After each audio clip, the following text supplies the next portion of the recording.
c'est ceux qui font l'exode urbain, donc qui partent de la ville pour le village. Maintenant, quand ceux-là reviennent, ça montre que c'est que nous, on a identifié comme problème et les solutions marchent. Mais en même temps, ça devient un problème parce qu'ils viennent ajouter de la pression aux terres qui existaient déjà au village. Donc, il faut trouver une solution pour pouvoir les réinsérer. Il faut savoir que chez nous, en fait, on vit dans une société traditionnelle où les jeunes n'ont pas accès à la terre. Ce sont les anciens qui ont accès à la terre. Et au Cameroun, il existe des programmes gouvernementaux de redynamisation des terres qui laissent les anciens d'un côté et les jeunes de l'autre. Donc, nous, ce qu'on a fait, on a essayé d'intégrer les jeunes dans cette chaîne de valeur. Ceux jeunes-là qui rentrent, il faut savoir qu'eux, au moins, ils savent lire et écrire. Et aussi, ils ont été à l'école. Donc, quand ces jeunes-là, ils rentrent, c'est une chance pour nous de professionnaliser la profession.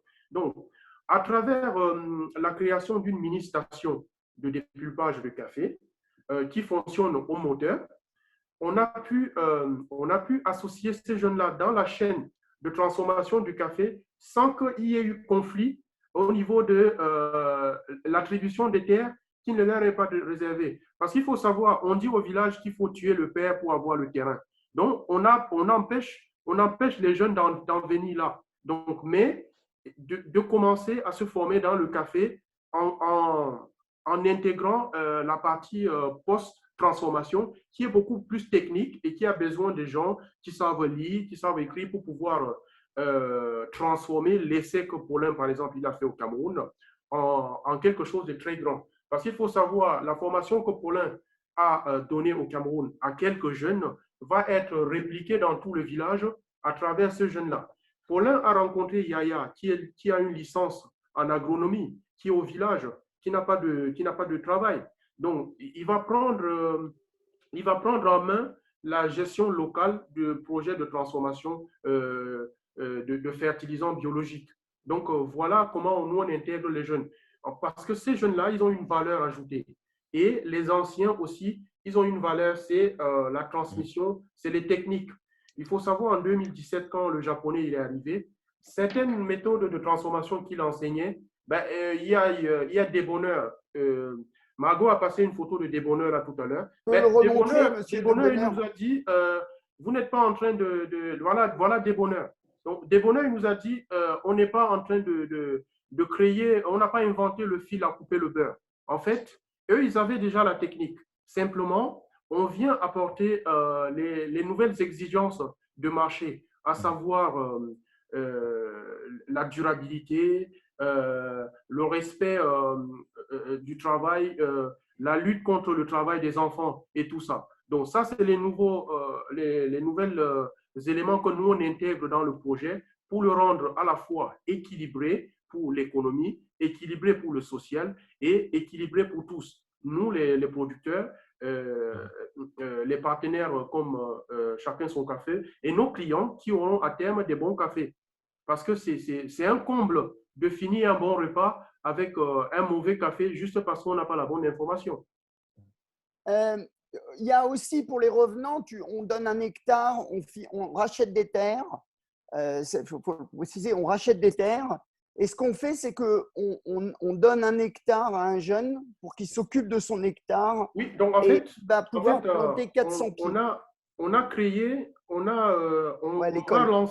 va lancer grâce à toi, Marc, parce que bon, le village a donné une partie des terres, mais on n'a pas les moyens de lancer un tel projet. Mais grâce à toi et à chacun son café, on va créer une plantation école. Justement parce que ces jeunes-là, ils ont un problème d'accès aux terres. Donc, on va créer une plantation école qui sera comme un modèle de ce qu'ils vont faire plus tard après leur formation. Et la plantation école va servir de lien entre les anciens et les jeunes pour faciliter la transmission et aussi apprendre les techniques de management, d'exploitation d'une ferme de café. Comment la ferme école va fonctionner? En fait, c'est un espace de 12 hectares où nous, on va leur apprendre. Parce qu'il faut savoir que dans le Noun, la couverture forestière est entamée. Donc, il faut réapprendre à adopter les espaces vides.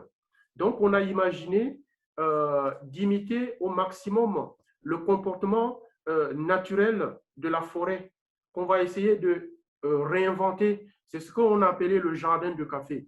En fait, c'est une sorte de permaculture de café. Donc, la plantation école, ça va être une permaculture de café où on va essayer d'imiter la nature en composant en amont l'ensemble des éléments qui vont entrer, entrer en collaboration de sorte que les ressources des uns deviennent, les déchets des uns deviennent les ressources des autres. Je m'explique. Dans la ferme école, on va mettre en place un dispositif qui fait que dans une ferme, on puisse associer l'élevage de volailles, la plantation de café, un point d'eau, la maison du paysan et l'élevage des moutons.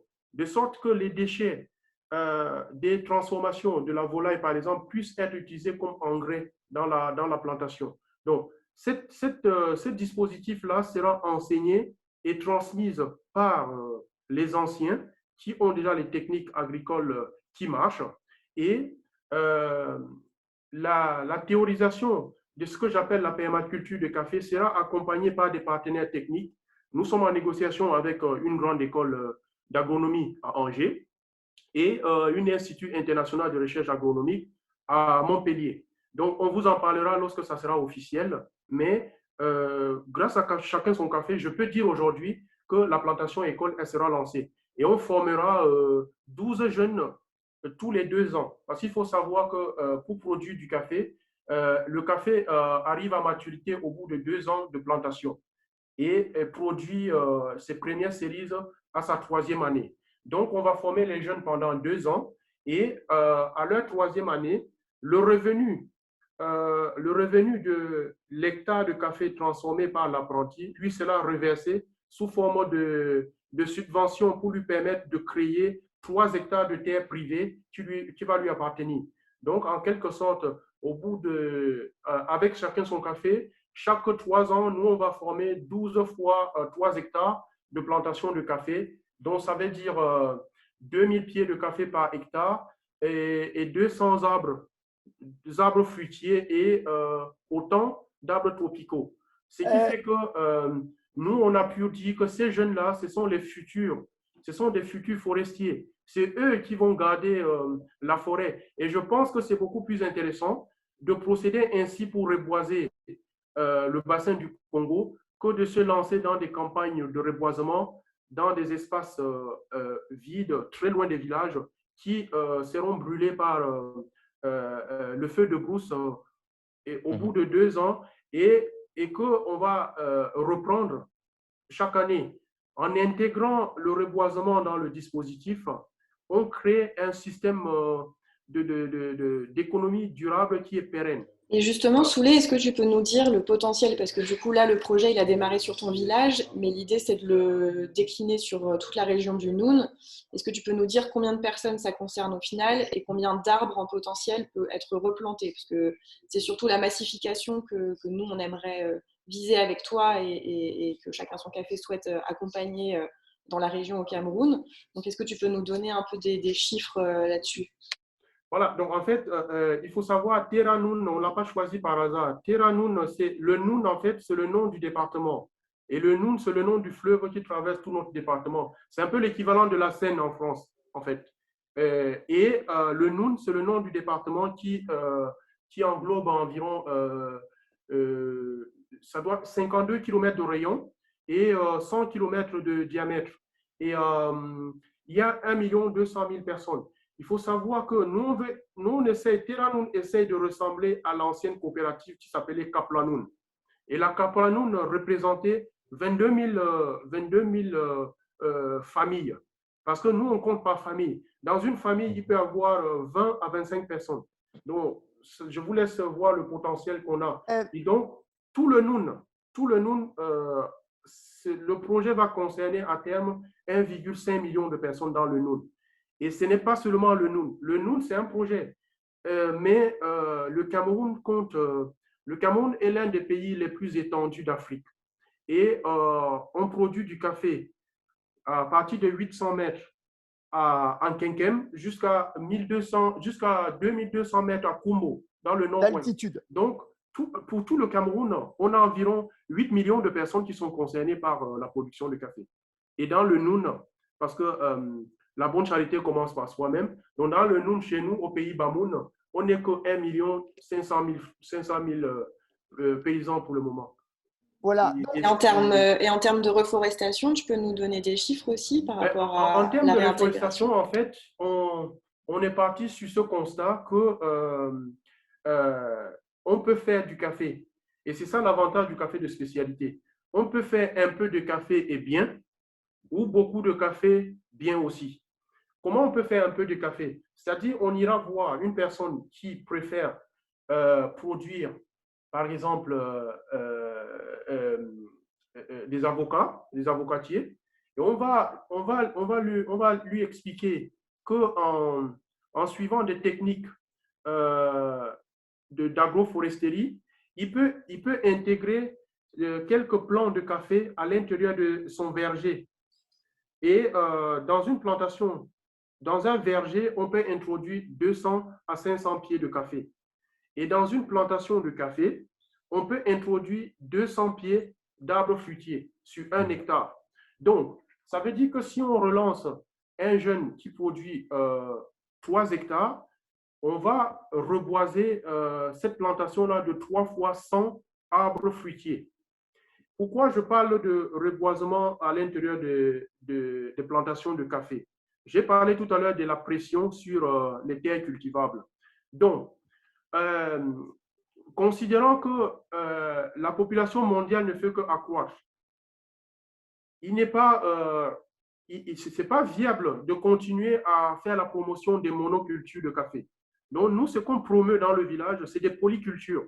Donc, c'est des cultures en association. Donc, les champs de café de demain seront un habitat où le café va cohabiter avec d'autres arbres. Parce qu'il faut savoir que le café, en fait, un café de qualité, c'est un café qui est produit sous ombrage. Et ça existe déjà, les cafés d'ombrage. Mais ce que nous, on va apporter en plus de ce café d'ombrage, nous, on va apporter ce qu'on appelle le café de jardin de café. Et en fait, un jardin de café, c'est une forêt de café où on a remplacé les arbres forestiers par les arbres fruitiers.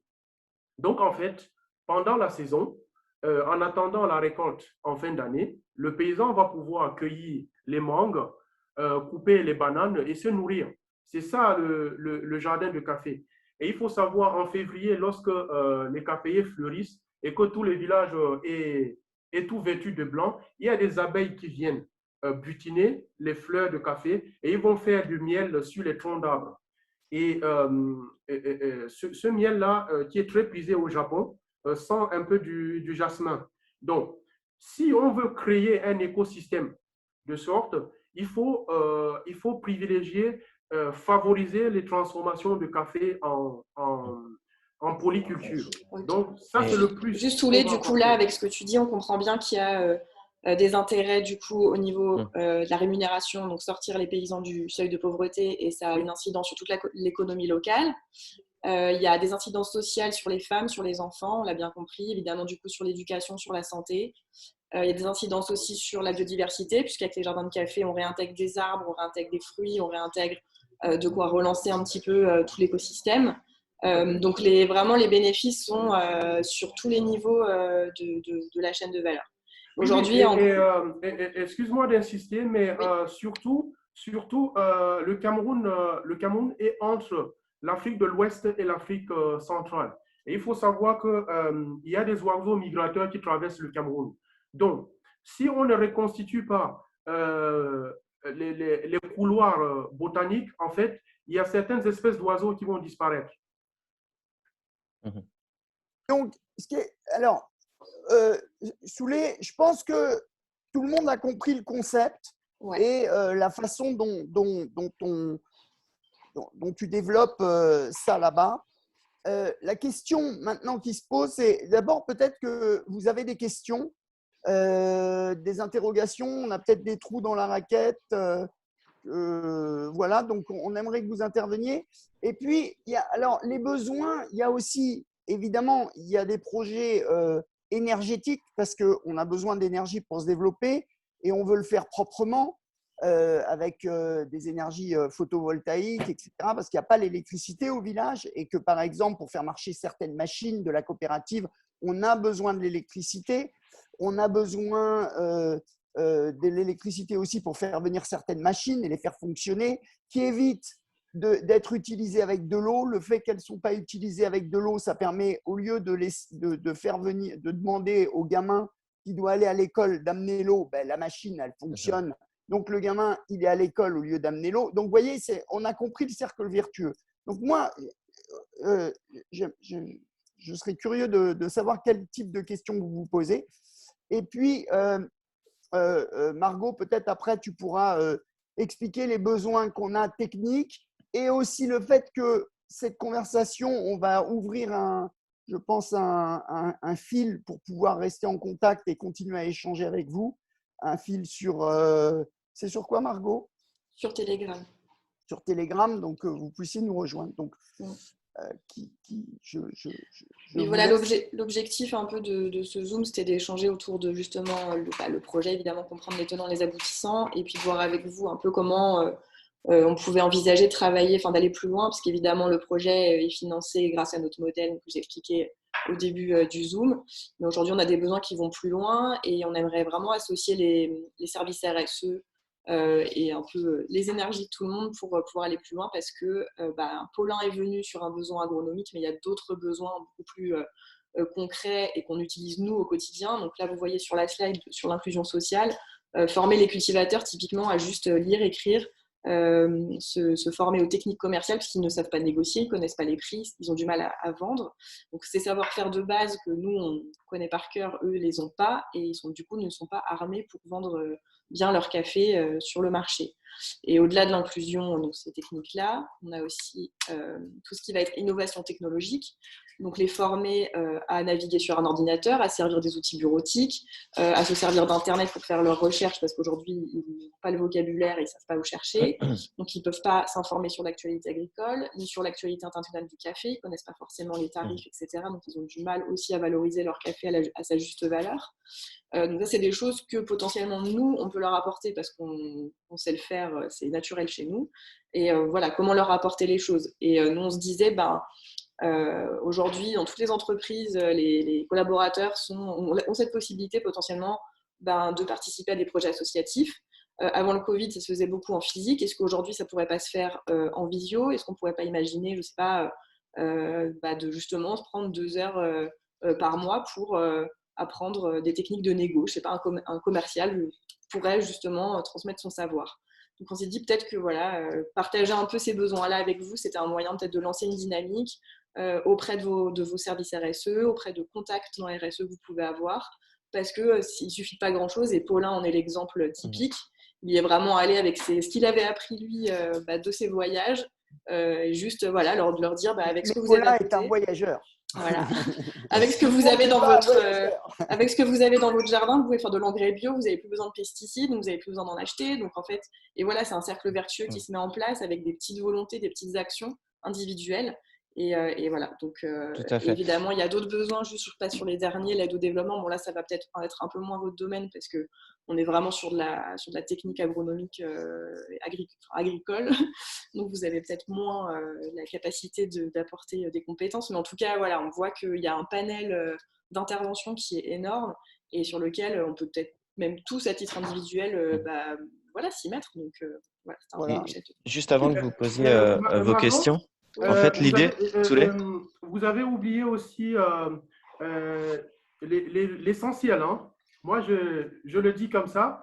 En fait, il faut continuer à boire du café et à boire du bon café. Et en fait, aussi savoir que derrière une tasse de café, il y a des gens, il y a des familles, il y a plein de personnes. Moi, par exemple, je suis allé à l'école jusqu'à l'université grâce au café. Et quelque part, quand je suis rentré dans mon village, puisque je suis venu en France faire les sciences politiques, et avec pour projet pour mes parents de devenir un grand diplomate de demain. Quand je suis rentré dans mon village et que j'ai proposé aux gens de refaire du café, une de mes tantes m'a dit, mais mon frère a payé l'école pour que tu partes en France pour devenir ambassadeur. Et toi, tu rentres pour nous dire d'aller recultiver le café. J'ai dit à ma tante que non, je vais devenir ambassadeur du café de notre village. Et aujourd'hui, grâce à l'achat des cafés, j'ai un peu atteint cet objectif que tout le monde voyait au village, mais d'une autre façon, en faisant ce que nous, on sait faire le mieux, c'est qu'en vivant de notre passion, le café. Donc, en achetant notre café, vous allez nous donner cette autonomie de pouvoir nous développer nous-mêmes.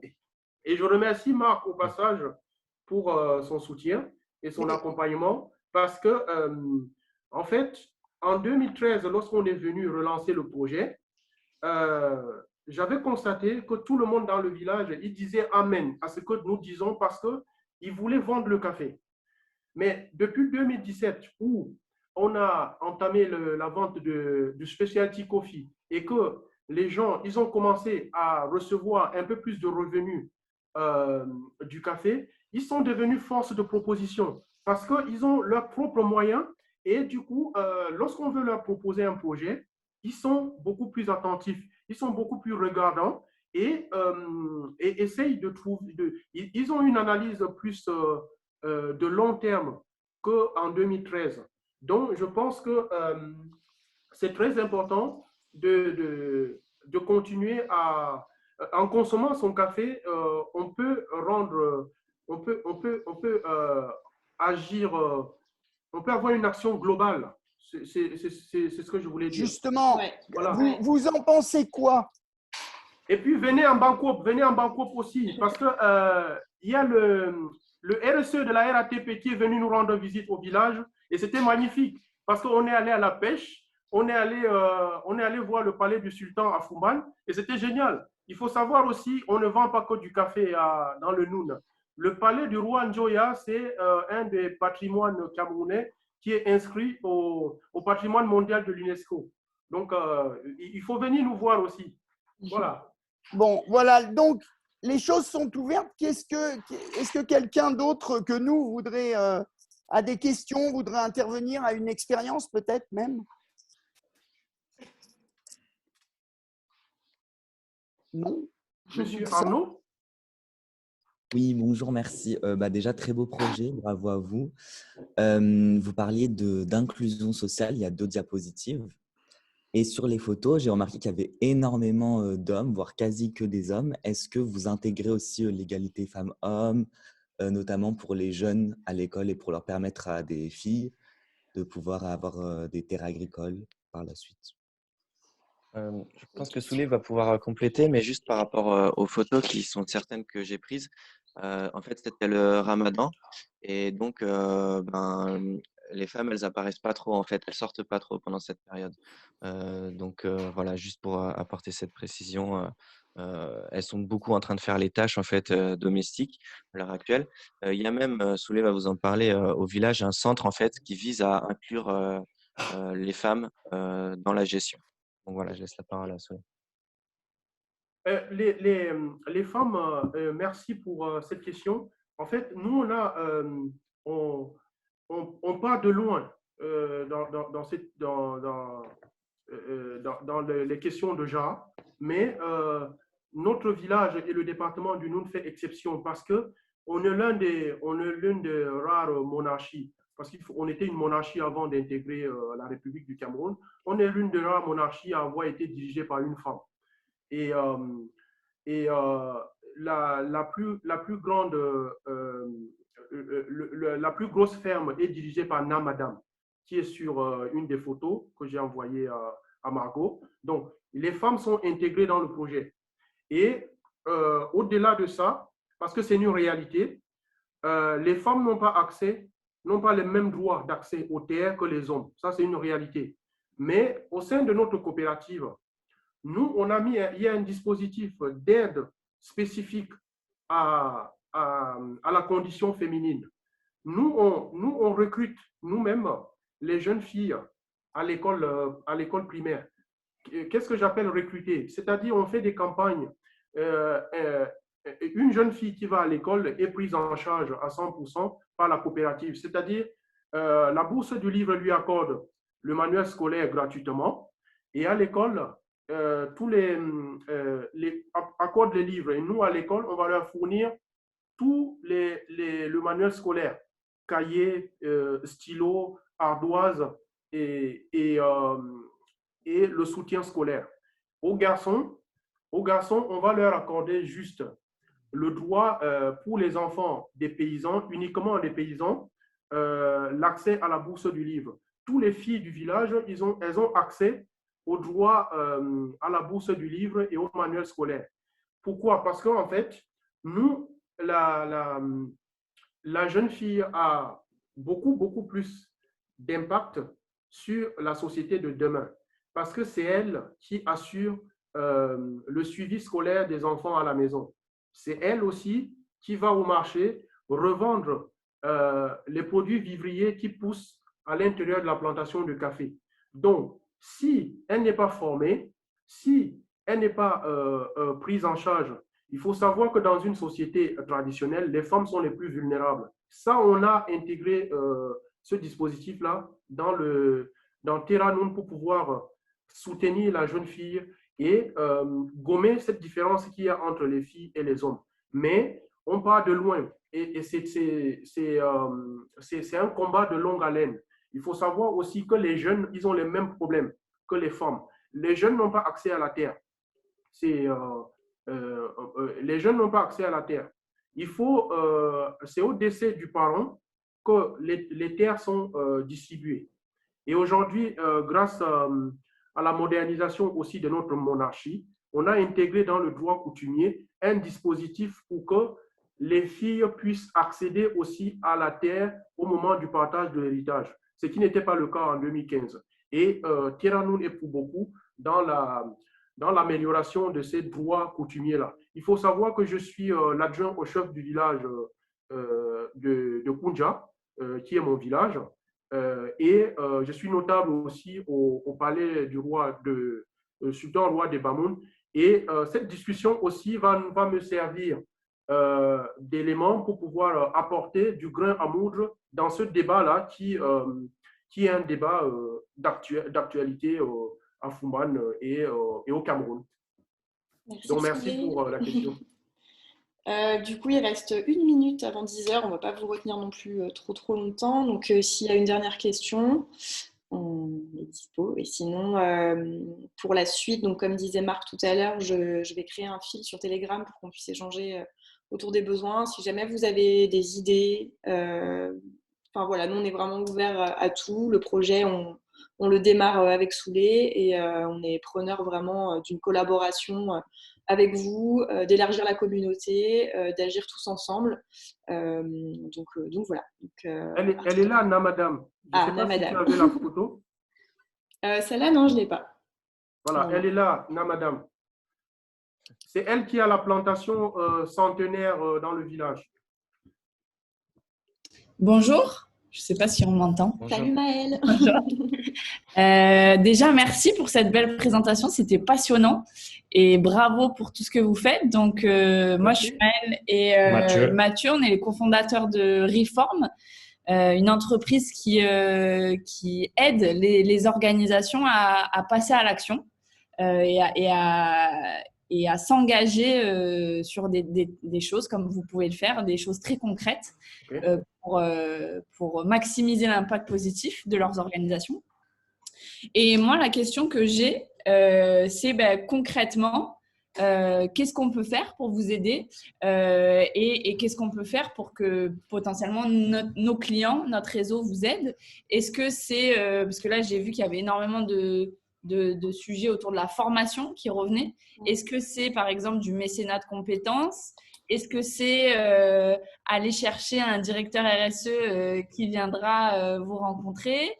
Est-ce que c'est participer aussi financièrement au projet? Voilà, quelles sont vos attentes ou ce que vous avez imaginé depuis le départ? Marc, en fait, on a à la fois des besoins financiers et des besoins techniques et aussi des besoins de soutien moral. Donc, vous ne savez pas l'intensité de la chaleur de voix que vous nous avez écouté et que quand on va expliquer aux gens au village qu'on a fait une conférence et il y avait beaucoup de Blancs qui sont venus écouter sur le café et tout, ils seront contents parce qu'on a aussi ce besoin de reconnaissance. Et voilà, rien qu'en achetant notre café, vous participez à cette reconnaissance-là. Et au niveau des besoins financiers, nous, par exemple, aujourd'hui, Marc parlait des enfants qui vont au point d'eau, puiser de l'eau. Aujourd'hui, par exemple, on a identifié une machine à dépulper en Colombie, chez un fabricant qui s'appelle Penagos. En fait, c'est une machine géniale. C'est une machine écologique. Il faut savoir que pour dépulper 1 tonne de cerises de café, il faut 500 litres d'eau. Et en fait, les Colombiens, ils ont imaginé une machine où on va utiliser 100 litres d'eau pour dépulper la même quantité. Et cette machine-là est fabriquée par Penagos en Colombie. Ça coûte 12 000 euros.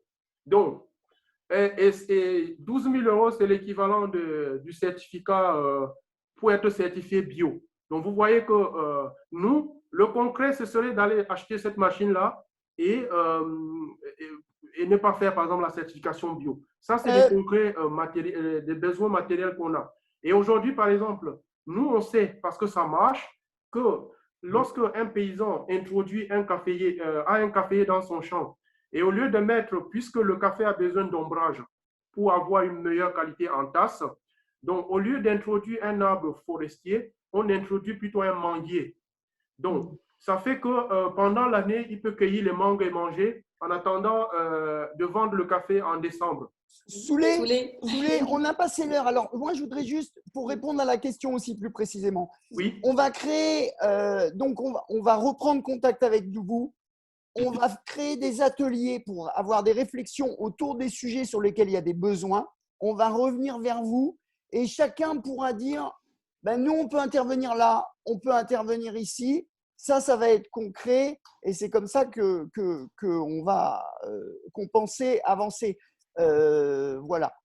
Pour oui, vous répondre parliez à la de question. mécénat de compétences et tout. Effectivement, je pense que, Marc, désolé, je pense que effectivement, c'est bien de pouvoir s'intégrer, comme je disais tout à l'heure, dans des programmes qui existent déjà par rapport à effectivement le mécénat de compétences, par rapport au bénévolat, par rapport au fait que les entreprises aujourd'hui accordent la possibilité à leurs collaborateurs de s'impliquer dans des projets. Et comme je le disais, avant le Covid, c'était potentiellement 1 journée ou 2 dans l'année. Bah, là, on peut peut-être imaginer des formats digitaux. Enfin, voilà, c'est des choses à imaginer, à construire aussi avec les entreprises. Donc, vous pouvez aussi valoriser le projet, en parler autour de vous à ces gens-là qui peuvent vraiment intégrer ce On n'est projet-là. pas arrivé, aujourd'hui, on n'est pas arrivé avec quelque chose de bouclé. On voulait présenter le concept et vous dire, voilà, on va créer des ateliers, c'est des choses à réfléchir. Donc, on va revenir vers vous avec un fil pour que chacun aussi puisse donner ses idées de comment il peut imaginer intervenir voilà, là-bas. Il y a des projets, comme je vous disais, voilà, il y a même l'ingénierie électrique, ça va compter. Même un électricien peut aider. L'agroforesterie, pour pouvoir faire fonctionner une station, on a plusieurs moyens. Soit on peut utiliser de l'électricité ou utiliser des systèmes de panneaux solaires. Comme on en parlait avec toi, Marc, la société qui est en Haute-Savoie qui fournit des panneaux solaires, panneaux photovoltaïques et tout ça, ça c'est des besoins concrets. On a besoin des ingénieurs, par exemple, pour nous apprendre à calculer les distanciations entre les plantes, entre un caféier et un arbre fruitier, des choses comme ça. Mais on a aussi besoin de choses plus simples aussi et plus accessibles et moins techniques qui ne font pas appel à de l'ingénierie pour beaucoup de choses. Voilà. Donc, je pense que peut-être on va conclure, Margot, non? Parce que c'est l'heure. Oui, on a même dépassé. Voilà. Donc, vraiment, merci à tout le monde. Ouais, merci. Et on revient vers vous et au moins, voilà, vous comprenez mieux de quoi il s'agit. Ce qui est important, voilà, c'est qu'on agisse concrètement sur les choses et pas qu'on parle de changement positif sans qu'on sache ce qu'il y a derrière. Là, vous avez au moins une idée plus claire de quoi il s'agit. Voilà. Complètement. Merci à tous. Merci à vous. Félicitations. Merci à vous. Bravo. Le projet, il est développé sur Instagram et la page Facebook aussi. Mais On verra Margot toutes va les tout vous infos. donner. Ouais. On va vous donner toutes les infos et revenir vers vous et voir comment on organise ces ateliers très concrètement. On va être aussi concret que dans le Noun. Merci. Merci à Bravo. tous. Bravo. Merci. Au revoir, merci. Au revoir. Bonne Au revoir. Au revoir. journée.